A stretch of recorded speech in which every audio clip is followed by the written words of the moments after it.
Objective clear तो result clear के साथ हम फिर से बायोलॉजी के एक गुण सूत्र और ब्लड ग्रुप से रिलेटिव कुछ ऑब्जेक्टिव के वीडियो लेके आए, जिसमें अक्सर इस तरह के क्वेश्चन को देखकर बच्चे गलत ही आंसर करते हैं।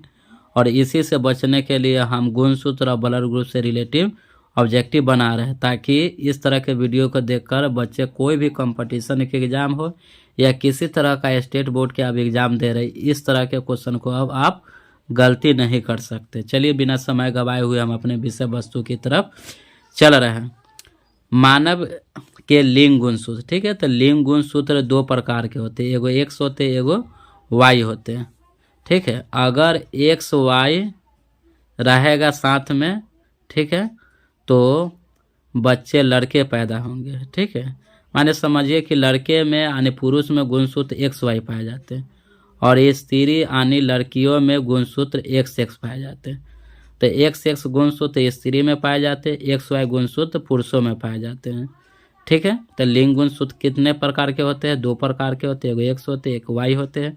अगर एक्स वाई को मिला दिया जाए तो पुरुष में गुणसूत्र का स्वरूप पूछेगा क्या होगा, तो एक्स वाई होगा। स्त्री में गुणसूत्र का स्वरूप क्या होता है, तो एक्स एक्स होता है, ठीक है।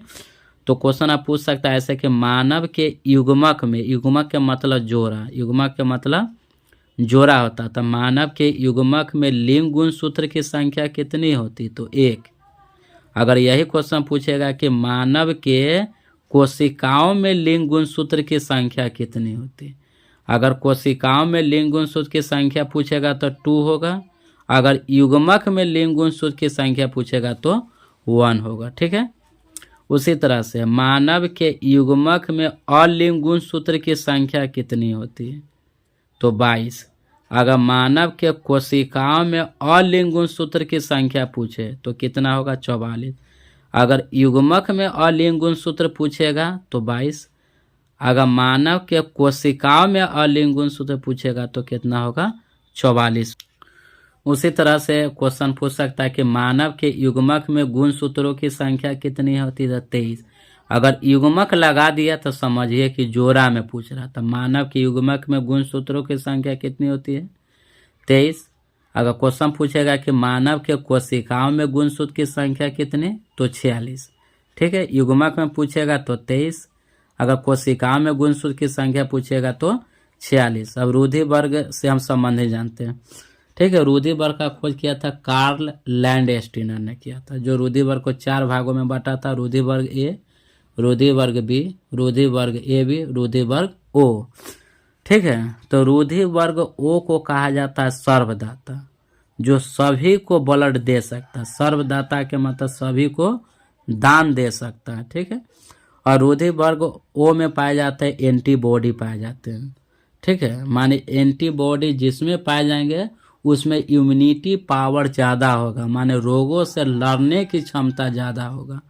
इसलिए कोरोना काल में जिसका रूधि वर्ग ओ रहा होगा वैसे व्यक्ति पर कोरोना का असर कम पड़ा। अगर कोरोना का अगर असर भी पड़ा होगा तो वैसे व्यक्ति बहुत जल्दी ठीक भी हो गए होंगे, ध्यान में रखिए।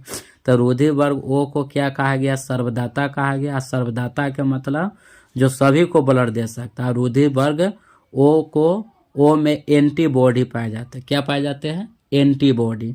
उसी तरह से रूधि वर्ग ए बी को कहा जाता है सर्वग्राही, माने सभी से ब्लड ले सकता है। जो ए बी रूधि वर्ग होते हैं तो उसको हम क्या कहेंगे, सर्वग्राही कहेंगे, जो कि मेरा रूधि वर्ग ए बी ही है, तो हम सभी से ब्लड ले सकते हैं, ठीक है। तो ए बी रूधि वर्ग को सर्वग्राही कहा जाता है और इसमें एंटीजन पाए जाते हैं। इसमें क्या पाए जाते हैं, एंटीजन पाए जाते हैं, ठीक है। तो क्वेश्चन पूछता है एग्जाम में कि मानव रूधि वर्ग ए बी में पाए जाते हैं, तो ए बी में एंटीजन उपस्थित होते जबकि एंटीबॉडी इसमें अनुपस्थित होते। रूधि वर्ग ओ में एंटीबॉडी उपस्थित होंगे जबकि एंटीजन अनुपस्थित होंगे।